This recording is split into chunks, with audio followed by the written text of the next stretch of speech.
positif kepada teman-teman semua.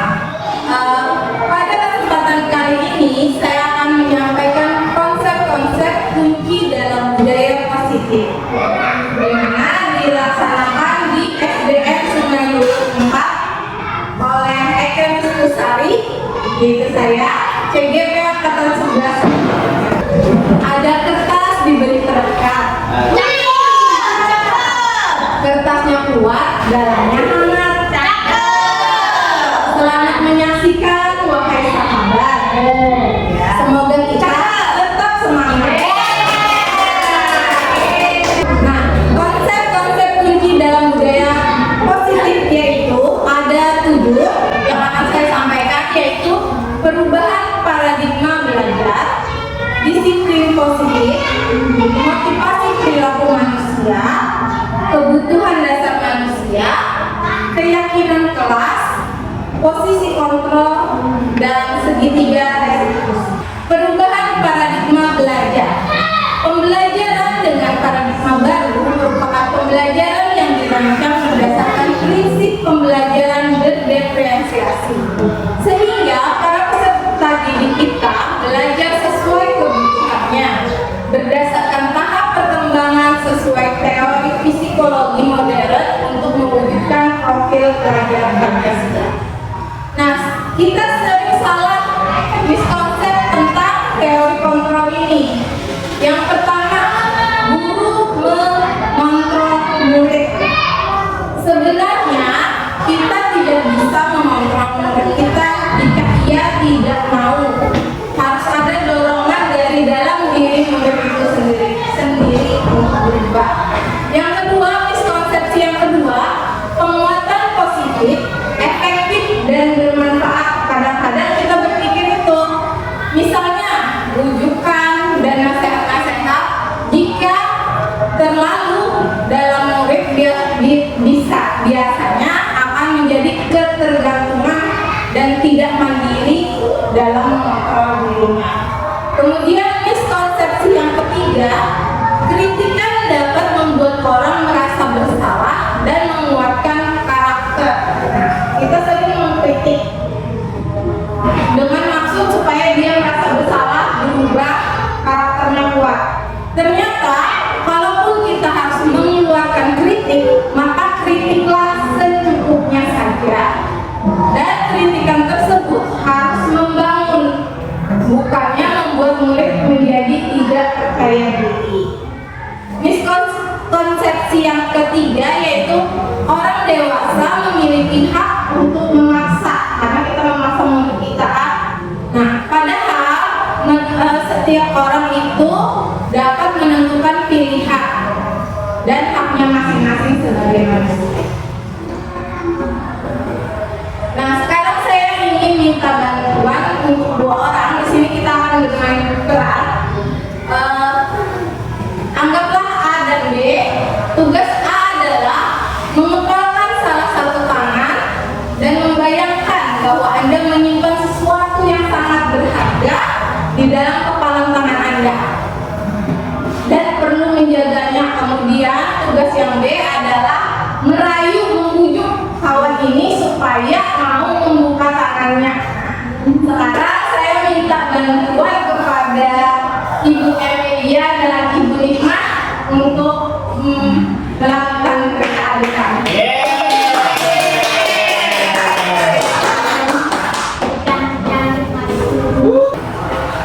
Ini buat supaya jelas.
sekolah nonton film nggak ya?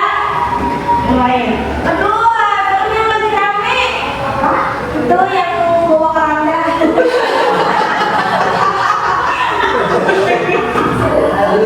Udah nonton belum, Beb? Nah, itu serem. Yang lain apa ya? Diganti deh sama uang 100.000. Oh, sama uang 100.000 gimana? Ya.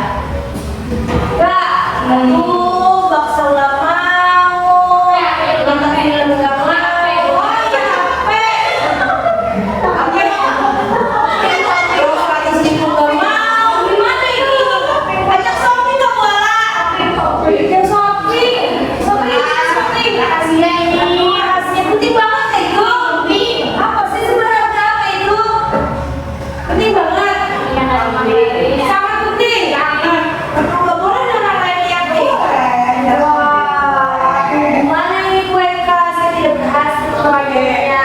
Terima kasih ya buat kue itu sangat memegang.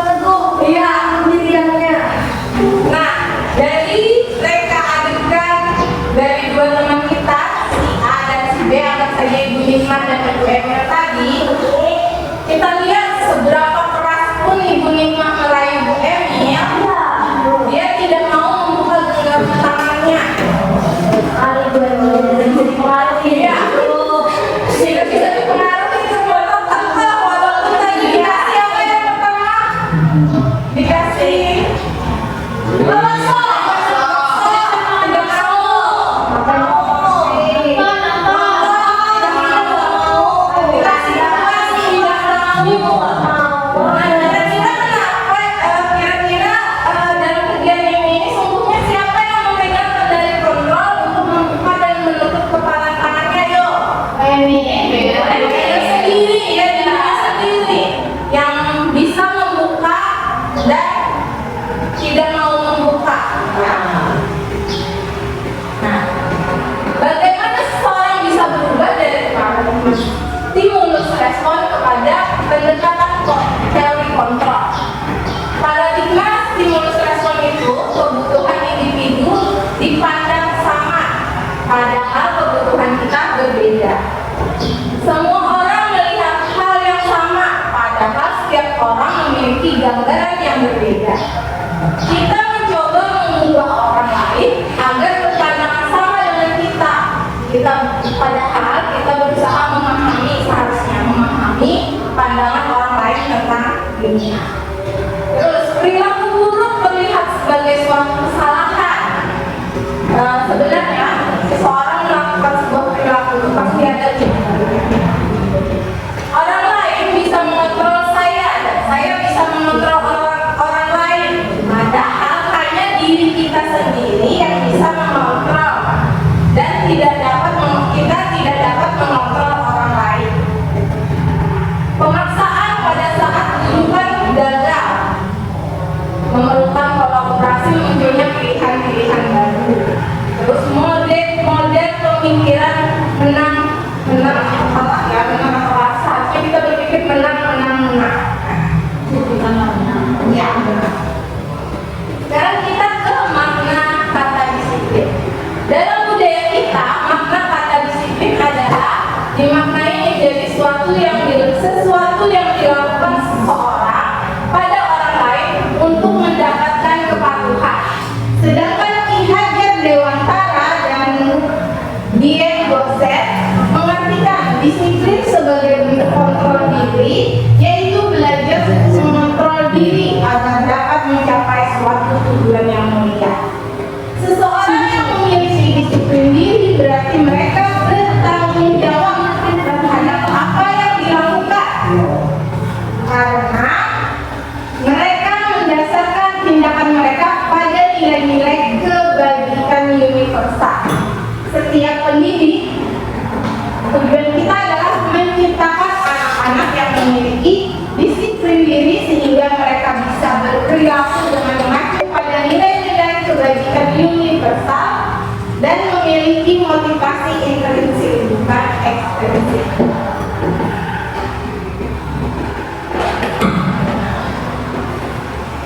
Dr.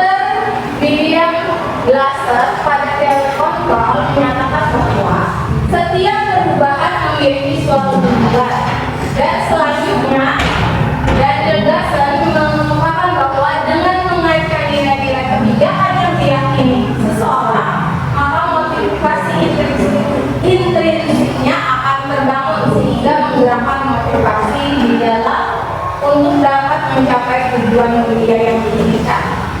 Motivasi intrinsik yaitu untuk misalnya menghindari ketidaknyamanan atau hukuman, atau untuk dapat imbalan atau penghargaan dari orang lain. Sedangkan motivasi internal itu untuk menjadi orang yang mereka inginkan dan menghargai diri sendiri dengan nilai-nilai yang mereka percaya. Nah, di sini hindarilah hukuman dan pemberian penghargaan yang berlebihan. Nah, kalau kita selama ini kan penghargaan supaya murid kita tambah semangat sebenarnya, hukuman supaya murid kita tuh kayak mau berubah. Sebenarnya itu kalau bukan dari dalam dirinya itu tidak bagus. Jadi hindarilah hukuman dan pemberian penghargaan yang berlebihan agar meminimalisir motivasi ekstrinsiknya di dalam diri murid. Sekarang ada contoh kasus. Ipan kurang menguasai pelajaran matematika, sehingga pada saat pelajaran tersebut berlangsung, dia lebih banyak diam atau menggambar di buku pelajarannya. Pada saat guru matematika yang Pak Seno menanyakan pertanyaan, Ipan menjadi gugup dan tidak sengaja menjatuhkan tasnya dari kursi, serta tiba-tiba menjadi gagap pada saat berupaya menjawab. Seluruh kelas pun tertawa melihat perilaku Ipan yang bicara tergagap dan terkejut tersebut. Pak Seno pada saat itu membiarkan teman-teman Ipan mentertawakan Ipan yang tergagap dan malu luar biasa, dan meminta Ipan untuk maju ke depan dan berdiri di depan kelas sambil menunjuk hidungnya karena tidak bisa menjawab pertanyaan Pak Seno. Kelas makin gaduh dan anak-anak pun tertawa melihat Ipan di depan kelas memegang ujung hidungnya. Jadi dia sudah gugup, malu, maju ke depan. Terus gurunya juga menyuruh Ipan untuk maju ke depan. Nah, kira-kira apakah Anda setuju dengan tindakan Pak Seno terhadap Ipan? Dan mengapa? Pada saat ini kira-kira Anda setuju tidak dengan tindakan Ipan? Tindakan Pak Seno. Pak Seno, Pak Seno. Mas itu kita jadi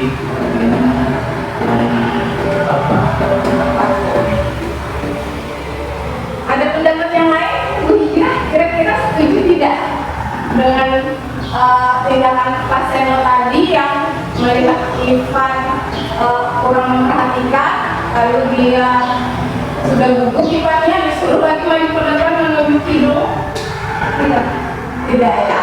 Nah, jadi terus menurut Anda tindakan Pak Seno terhadap Ivan adalah sebuah hukuman atau konsekuensi Bu Nikma? Menurut saya sih hukuman ya, karena menyangkut fisik seseorang. Nah, sedangkan tadi apa yang dilakukan Pak Seno itu menurunkan atau menurunkan mental sifat, menurunkan teman-temannya. Sebenarnya kan tidak masalah dan itu salah dalam jawab ya. Karena faktor anak tidak bisa menjawab kan banyak, tidak hanya dari anaknya sendiri, bisa juga karena ibu dan sebagainya tadi.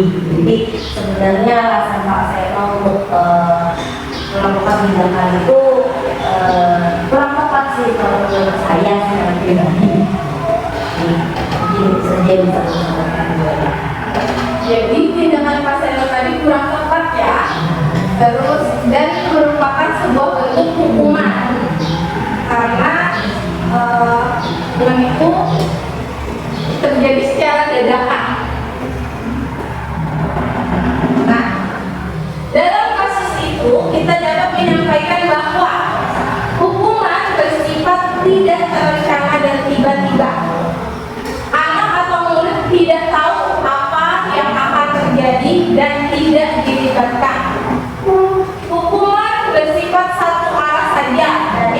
guru yang memberikan, dan murid hanya menerima suatu hukuman tanpa melalui suatu kesepakatan atau pengarahan dari pihak guru, baik sebelum atau sesudahnya. Hukuman yang diberikan bisa berupa fisik maupun psikis. Murid atau anak disakiti oleh suatu perbuatan atau kata-kata. Sedangkan konsekuensi biasanya disiplin dan bentuk konsekuensi sudah terencana dan sudah disepakati, sudah dibahas dan sudah disetujui oleh murid dan guru. Konsekuensi biasanya diberikan berdasarkan suatu data yang umumnya dapat diukur. Misalnya setelah 3 kali tugas tidak diselesaikan pada batas waktu yang diberikan, atau murid melakukan kegiatan di luar kegiatan pelajaran seperti mengobrol, maka murid tersebut akan kehilangan waktu bermainnya. Misalnya kita sudah sepakat dan harus menyelesaikan tugas karena ketinggalan. Nah, misalnya dia karena ngobrol, karena kita sudah sepakat ya nanti sama anak murid kalau misalnya ribut yang belum selesai, tinggal dulu, tidak boleh istirahat, harus menyelesaikan tugasnya. Kesepakatan biasa. Peraturan dan konsekuensi yang mengikuti ini sudah diketahui sebelumnya oleh murid. Sikap guru di sini senantiasa memonitor murid saja. Nah, tadi ada hukuman, ada konsekuensi. Sekarang kita ke restitusi. Restitusi adalah proses menciptakan kondisi bagi murid untuk memperbaiki kesalahan mereka, sehingga mereka bisa kembali pada kelompok mereka dengan karakter yang lebih kuat. Restitusi juga merupakan proses kolaboratif yang mengajarkan murid untuk mencari solusi untuk masalah mereka dan membantu murid berpikir tentang orang seperti apa yang mereka inginkan dan bagaimana mereka harus memperlakukan orang tersebut. Ya, yang berikutnya kita akan membahas tentang 5 kebutuhan dasar manusia. Sebagai manusia, kita punya 5 kebutuhan dasar. Yang pertama yaitu kebutuhan untuk bertahan hidup. Yang kedua, kebutuhan atas kasih sayang dan rasa ingin. Yang ketiga, kebutuhan akan kebebasan. Yang keempat, kebutuhan akan kesenangan. Yang kelima, kebutuhan akan penguasaan. Glaser menyatakan bahwa kapasitas untuk berubah ada di dalam diri kita. Jika kita dapat mengidentifikasi kebutuhan apa yang mendorong perilaku kita, maka perubahan perilaku positif dapat dinilai dengan mencari solusi untuk memenuhi kebutuhan tertentu dengan cara yang baik.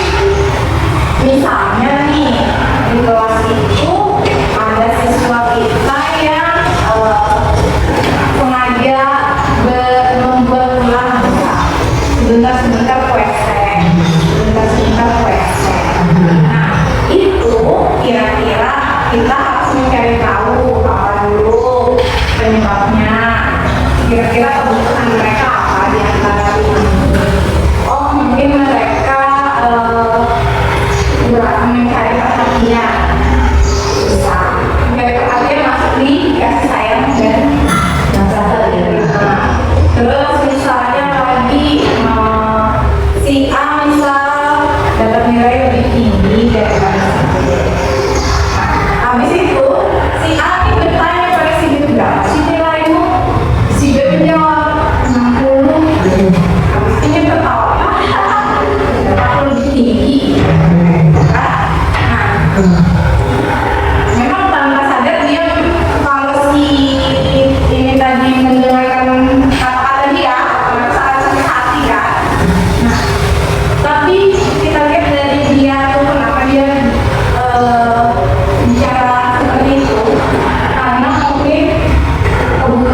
sabar.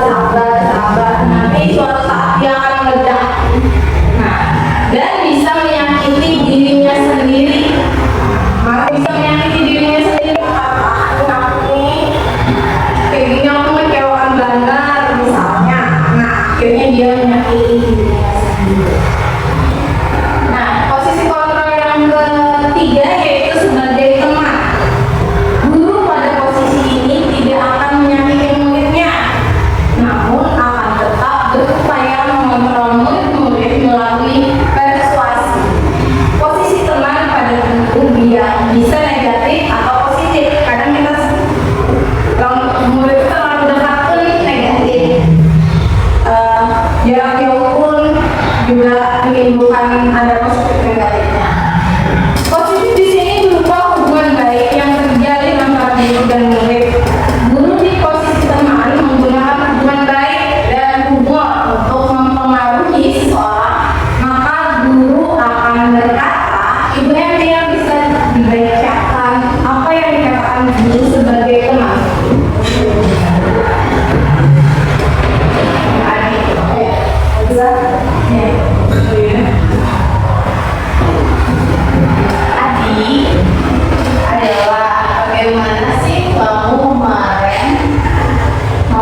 mana posisi pemantau ini sudah ada kesepakatan terlebih dahulu antara si guru dan si anak bahwa setiap apa saja yang melanggar, ada yang dilanggar, maka ada konsekuensi yang harus diterima oleh anak.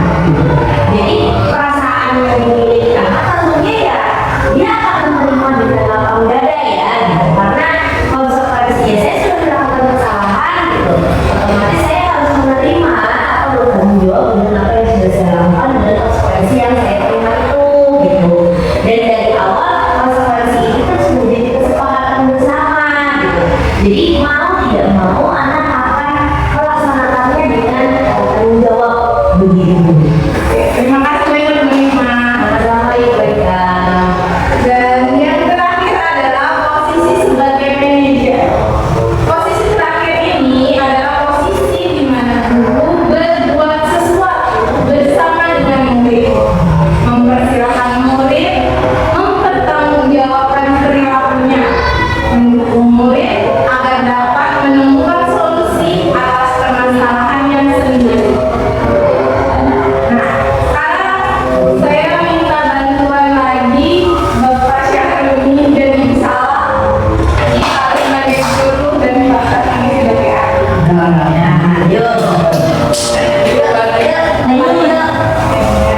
sekolah. Nilai-nilai kebijakan universal yang disepakati secara tersirat dan tersurat terlepas dari latar belakang suku, negara, bahasa, maupun agama disebut dengan keyakinan. Seseorang akan lebih tergerak dan bersemangat untuk menjalankan keyakinannya daripada hanya sekedar mengikuti serangkaian peraturan tertulis tanpa makna. Makanya ini lebih unggul dibandingkan dengan peraturan. Nah, ini contoh aksi nyata yang sudah saya buat, yaitu kesepakatan kelas, keyakinan kelas. Dari keyakinan kelas ini saya dapatkan adalah nilai-nilai kebajikan. Membuat keyakinan kelas. Pertama-tama, guru menanyakan kepada siswa, kelas seperti apa yang mereka impikan, sehingga terbentuklah kesepakatan kelas. Kemudian, guru menanyakan kembali bagaimana caranya agar kelas impian mereka bisa terwujud. Guru bersama siswa mengubah kalimat negatif menjadi kalimat positif. Dari sini terbentuklah keyakinan kelas. Dari keyakinan kelas, kita dapat menentukan nilai-nilai kebajikan. Assalamualaikum warahmatullahi wabarakatuh. Perkenalkan, nama saya Alisa Bana. Membuat keyakinan kelas adalah hal baru yang saya dan teman-teman lakukan. Semoga kami bisa melaksanakannya dengan penuh tanggung jawab. Terima kasih. Ibu mau mendengar. Assalamualaikum warahmatullahi wabarakatuh. Perkenalkan, nama saya Yunita. Membuat keyakinan kelas sangat menyenangkan. Terima kasih mau mendengarkan dan menampung inspirasi kami. Terima kasih, Bu. Jadi itu prosesnya tadi. Kita tanya dulu kepada siswa kalau seperti apa sih yang kalian inginkan. Nanti dia ada poin-poinnya. Nah, dari situ nanti kita tanya dulu habis itu kira-kira bagaimana cara mewujudkan dia kalau saya ada yang pengen kelasnya aman, Bu, pengen tidak aman, Bu, kelasnya. Bagaimana cara mewujudkannya? Ya, kayak kelasnya bersih, Bu. Bagaimana cara tidak membuang sampah sembarangan, Bu? Nah, itu ditulis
yang masih belum bisa menulis.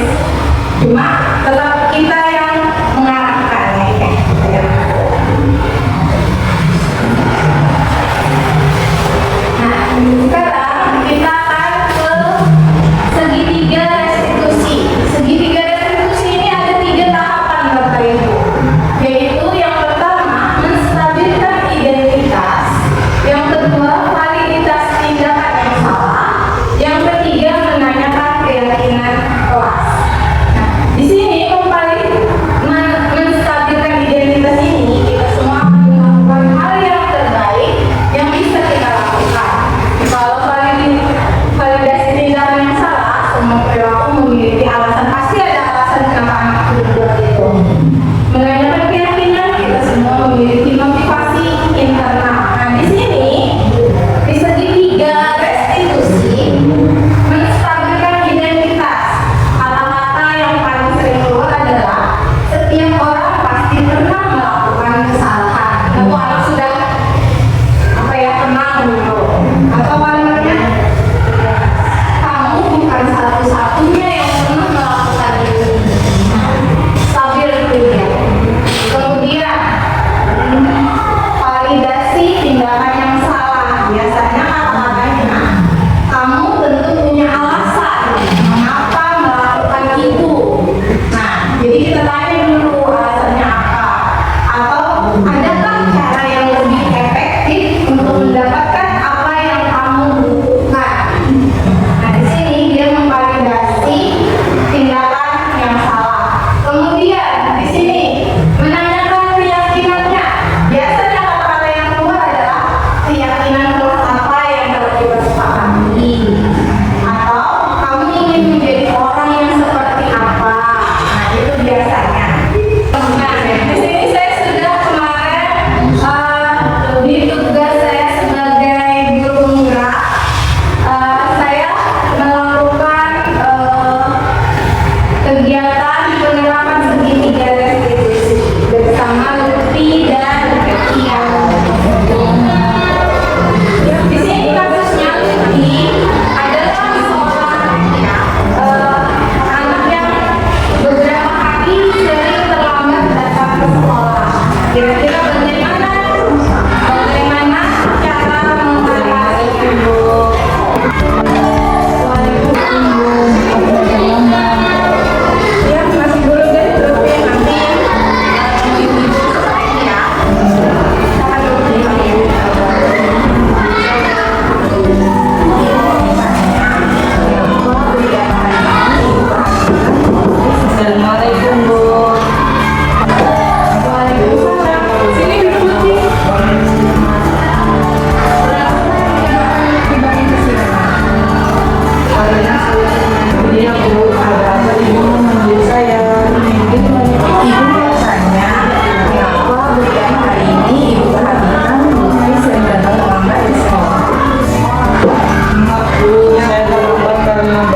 mereka berdiskusi. Saya sering datang terlambat jika digunakan bangun kesiangan akibat bermain game sampai tengah malam. Saya tidak akan mengulanginya lagi.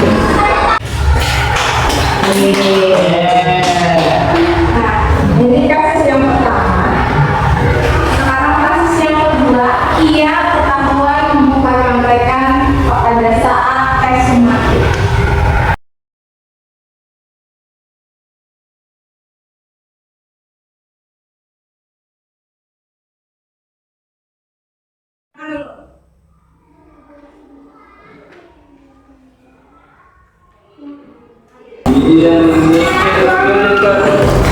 Apa ini Kia? Bukan apa-apa, bukan apa-apa. Nah, iya ketahuan kan. Nanti pas pelajaran sudah berakhir, jam istirahat nanti ke kantor ibu ya. Iya Bu.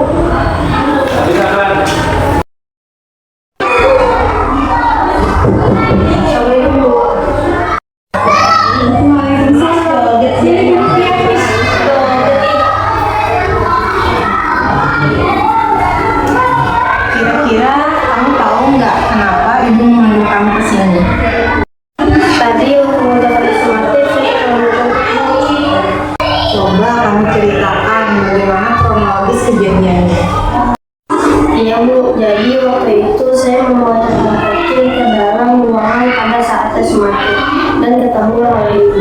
Oh begitu. Ibu yakin setiap manusia tidak ada yang sempurna. Tapi kamu sudah baik, sudah mau mengakui kesalahanmu. Iya Bu, saya minta maaf. Kamu pasti punya alasan kenapa kamu sampai membuat catatan kecil untuk menyontek. Karena pelajarannya sulit, jadi saya membuat catatan kecil. Saya minta maaf Bu. Tindakan itu benar atau salah? Salahnya saya tidak begitu dalam mengerjakan penilaian. Nah, sekarang keyakinan kelas apa yang sudah kamu langgar? Kejujurannya itu jujur dalam mengerjakan ujian. Untuk kedepannya, apa yang akan kamu lakukan saat ujian berlangsung? Saya akan belajar lebih tekun Bu, dan ditanya apabila saya belum paham tentang materi pembelajaran. Bagus, ibu pasti akan membantu kalian dengan senang hati. Terima kasih Bu. Sekarang kamu kerjakan lagi ujian tadi ya. Ya Bu. Ini Oke. Halo, saya Rizky ya. Terima kasih Ibu sudah mau mengajak saya berdiskusi. Saya terpaksa mengulangi kegiatan ini untuk mencapai satu dia. Dan saya akan belajar lebih giat lagi. Aku bisa, aku pasti bisa. Ku harus terus berusaha.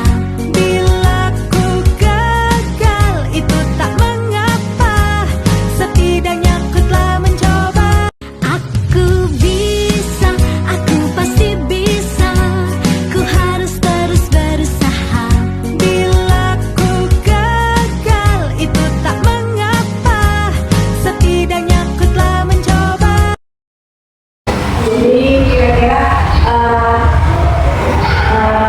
pemilihan kelas tinggi bisa ya, pemilihan ketua kelas dilakukan secara demokrasi. Sebenarnya ini masih biasa di kelas. Kemarin kita biasanya Ibu Emi melakukan pemungutan suara ya. Iya. Pemungutan suara kayak pemilu. Jadi kita bisa berkreasi. Jadi supaya anak-anak tuh tenang dan merasa nyaman. Nah selain itu, dokumentasi budaya positif yang sudah dilakukan di sekolah, yaitu seperti saling karena kita bertemu dengan siapapun biasanya itu langsung datang saling apapun itu. Kemudian sholat zuhur bersama program di sekolah, kemudian kegiatan di sekolah. Nah ini juga gotong royong bersama, kolaborasi bersama orang tua murid. Kemudian kita juga kemarin ada gerakan makan sehat yang tidak ada sampah ya, dengan membawa bekal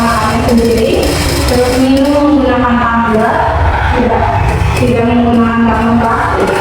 Kemudian ada juga kegiatan bersih-bersih, dan ada juga ini sosialisasi atau rapat bersama orang tua untuk misalnya ada suatu permasalahan apa yang akan disampaikan dibicarakan bersama.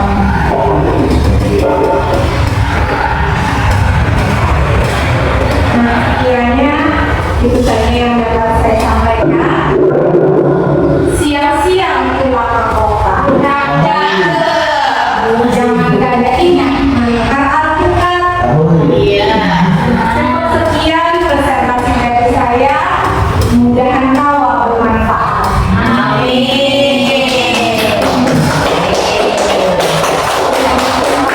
Sebelum saya menutup kegiatan ini, saya ingin minta tanggapan atau umpan balik kira-kira dari yang pertama dari ibu kepala sekolah atas kegiatan yang saya lakukan hari ini. Terima kasih Reka. Bagus sekali lah. Jadi kalau dari saya sangat bagus ini penerapan budaya positif di lingkungan sekolah. Jadi tadi kita melihat dari posisi kultur kita sebagai seorang guru, yang paling bagus itu sebagai manajer. Kemudian ada keyakinan kelas. Nah, keyakinan kelas yang sudah kita terapkan di kelas masing-masing itu selalu kita ingatkan setiap hari, misalkan apa-apa saja sudah disepakati kelas bersama. Nah, jadi misalkan menjaga lingkungan kebersihan kelas setiap pagi yang tugas weekend. Nah, jadi beberapa hari ini dari awal tahun belajar itu sebenarnya saya pun setiap pagi keliling mulai kelas 1 sampai kelas 6 tuh juga sering menentukan ayo siapa yang weekend hari ini. Nah, selalu mengingatkan. Jadi sudah ketemu juga beberapa kelas yang sudah sepertinya ini sudah mantap kesepakatan kelasnya, walaupun gurunya belum hadir tapi mereka sudah tertata dengan rapi. Nah, ada juga yang belum di terasnya bersih tapi kakak meja buah campuran di ruang kelas, ada juga seperti itu kita menemukannya. Jadi dan selalu ingatkan di kelas masing-masing. Dan terkait tentang apa adalah terkait kita tidak bisa mengontrol orang lain, itu sangat betul. Jadi tetapi kita bisa mengontrol dengan nasihat-nasihat guru, dan kita sebagai guru juga memberikan contoh teladan. Contohnya untuk tidak mengurangi sampah plastik seperti yang Ibu Yada sampaikan tadi, kita bisa menyampaikan seperti ini, kita membawa tumbler sendiri, kita sampaikan oh ibunya ternyata juga mau ini. Jadi kita juga penerapannya Bapak mengurangi tidak membeli yang berhubungan dengan plastik. Nah, kita usahakan nanti kita beli galon aja Pak, kita isi masing-masing. Kalau mau dingin kita letakkan di kulkas. Nanti kita yang seperti itu, kita hal-hal kecil kalau kita masih sangat terlihat tapi oh ini tidak konsisten gurunya. Nah, seperti itu mungkin kita bisa juga memulai dari kita. Nah, jadi sangat bagus ini kalau kita terapkan di kehidupan sehari-hari. Jadi intinya kita sebagai pendidiknya yang harus memberikan contoh dan tidak bosan-bosannya mengulangi, karena namanya anak-anak itu sama biasa seperti hal sepatu. Dulu ada cerita sedikit ya, waktu masih jadi guru kami rapat sekolah tuh marah-marah, ini nyaman aja mengajar di dalam kelas sepatu anak berantakan, padahal guru itu sudah mengingatkan sebenarnya sekolah itu sudah diingatkan. Kebetulan hari itu tuh ada apa kami tuh hal saya sampaikan cepat, kebetulan sih dia lewat dulu belum sempat menghentikan sepatu. Nah, seperti itu sebenarnya anak-anak tuh sudah diingatkan, tidak ada guru yang tidak mengingatkan anak-anaknya. Jadi jangan pernah bosan gitu ya, jangan pernah bosan menasehati anak-anak untuk mengingatkan kembali, karena namanya anak-anak itu yang seperti itu harus sering diingatkan. Jadi yang penting kita terapkan sama-sama. Mudah-mudahan dengan budaya positif di sekolah kita akan mengubah perilaku menjadi perilaku yang selalu positif pada anak-anak kita. Kemudian menghasilkan tadi profil belajar Pancasila, beriman, bertakwa, berakhlak mulia, berakhlak kritis, berbudaya beragam, gotong royong dan kreatif. Mungkin itu saja dari saya. Insya Allah ini sangat bagus dan sangat bermanfaat kalau kita melaksanakan secara konsisten. Gue jempol. Terima kasih atas sambutannya untuk kepala sekolah. Sekarang saya minta untuk dari guru yang perempuan, saya minta dari Bu Nina untuk memberikan tanggapannya. Terima kasih kesempatannya untuk saya dan mereka. Tidak banyak yang ingin sampaikan. Mau ucapkan terima kasih yang sebesar-besarnya untuk Ibu Eka. Banyak sekali ilmu yang bisa kita dapatkan dari apa yang dipaparkan oleh Ibu Eka tadi, bahwa kebiasaan memang harus terus dilaksanakan agar kebiasaan itu menjadi budaya. Selain berbudaya, tentunya kan semua hal itu berasal dari dalam diri anak itu sendiri. Saya senang sekali tadi lihat bagaimana Ibu Eka memberikan arahan kita bagaimana pengambilan keyakinan dan kesepakatan kelas baik di kelas rendah maupun di kelas tinggi. Ibu Eka sudah secara langsung lagi tadi memperlihatkan bahwa pengambilan keputusan bisa dilakukan secara demokrasi gitu. Jadi anak memang dilibatkan secara langsung di dalam prosesnya gitu. Jadi hasil akhirnya pun anaknya itu akan merasa bahwa dirinya dihargai, suaranya dihargai gitu. Jadi kedepannya dia pastinya akan menjalankan tugasnya juga dengan bagus gitu. Selain itu juga Ibu Eka juga mengambil kesepakatan kelas berasal dari apa yang anak-anak yakini gitu. Ibu Eka juga menjelaskan dulu nilai apa yang harus dikembangkan atau yang dimiliki oleh setiap anak gitu. Jadi mereka memang sudah punya keyakinan terlebih dulu, barulah dibuat kesepakatan, hingga kesepakatan itu masuk ya dalam dirinya gitu. Jadi ketika dia melakukan kesalahan, dia akan introspeksi secara diri dulu di dirinya gitu. Jadi kami sangat terinspirasi nih sama Ibu Eka. Semoga kami nanti teman-teman semua bisa lebih baik lagi nih dalam membuat kesepakatan kelas dan keyakinan kelasnya disepakati masing-masing. Dan harapannya anak-anaknya juga bisa mengeluarkan unek-unek keinginan dia agar kelas yang menjadi harapannya itu terwujud secara bersama juga gitu. Selain itu juga terima kasih juga sudah menyadarkan kita bahwa ada 5 kontrol nih, 5 posisi kontrol sebagai guru kandang. Kita sebagai guru bisa kelas kontrol juga gitu. Jadi kita manusia biasa nih, kadang bisa lepas gitu. Saat kita melihat anak-anak kita melakukan sebuah yang bikin hati kita tuh enggak, aduh kok bisa gini gitu ya. Jadi balik lagi ke diri kita bahwa ternyata apa yang disampaikan Ibu Eka ini benar gitu. Ternyata enggak selalu apa yang dilakukan guru itu baik gitu, atau yang dilakukan guru itu benar gitu.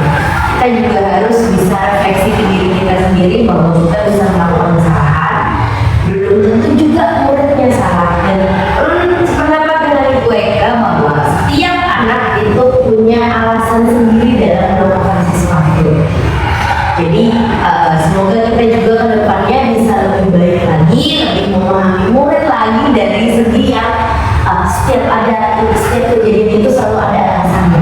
Ada kita sebagai manusia itu tahunya anak salah aja gitu, tidak benar bahwa dia punya alasan kenapa dia melakukan sesuatu. Nah terus selanjutnya ya kita balik lagi ke diri kita sendiri. Semoga kita lagi memperbaiki diri ke depannya. Untuk kegiatan hari ini juga terima kasih sudah dapat ilmu yang bagus. Hubungan juga dari kita semua untuk progres Ibu Eka sebagai baik ke depannya dan memberikan dampak yang luar biasa untuk sekolah ini. Jadi sekian aja yang bisa saya sampaikan.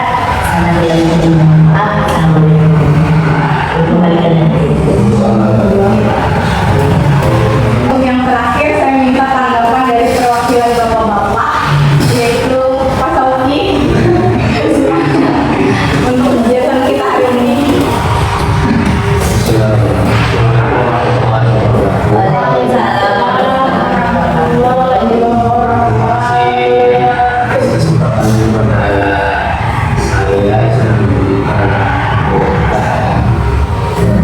Menurut saya seperti itu sangat bagus untuk kami ya, karena biasanya untuk sistem kelas ini yang lebih mendominasi itu adalah ibu-ibu, karena ibu memiliki sifat keibuan kan.